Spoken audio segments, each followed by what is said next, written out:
जमात अल्लाह ताला के फजल से अक्सर ममालिक में बड़ी तेज़ी से फैल रही है। ठीक। और इससे अंदाज़ा होता है कि जमात बहुत जल्द हुकूमत में लगी जमात को। और मैंने उसका बहुत से जवाब दिया था, मगर दोबारा उभारें इस सवाल को और निकालें। और ये मौलवी क्या बनती है? ये असल में मौलवियों ने 100 साल तक झूठ बोला है और तशद्दुद से काम लिया है। कितनी देर तक? 100 साल तक। अच्छा, हज़रत मसीह मौऊद 100 साल ज़्यादा हो गया अब। हाँ जी, हाँ जी।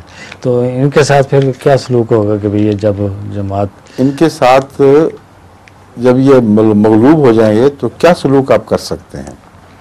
सवाल तो ये है।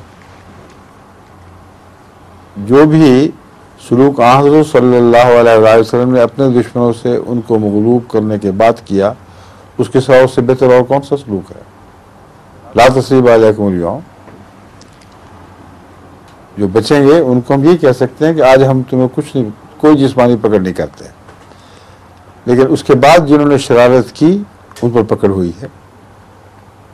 अगर फिर ये ऐसी शरारत करें जो इंसानी हकूक़ में दखल अंदाजी हो, जैसे अब करते हैं, तो जमात इनको इंसानी हकूक़ में दखल अंदाजी नहीं करने देगी।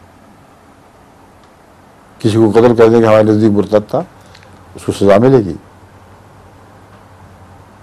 बस कानून के मुताबिक अमल होगा। और कुरान करीम की इस आयत के ताबे होगा कि तुम्हें किसी कौम की दुश्मनी भी इस बात पर आमादा न करे कि जब तुम उनसे मामला करो तो इंसाफ को छोड़कर मामला करो। इंसाफ की हुकूमत होगी। अगर कहीं अहमियत की हुकूमत हुई तो लाज़िमन इंसाफ की हुकूमत होगी।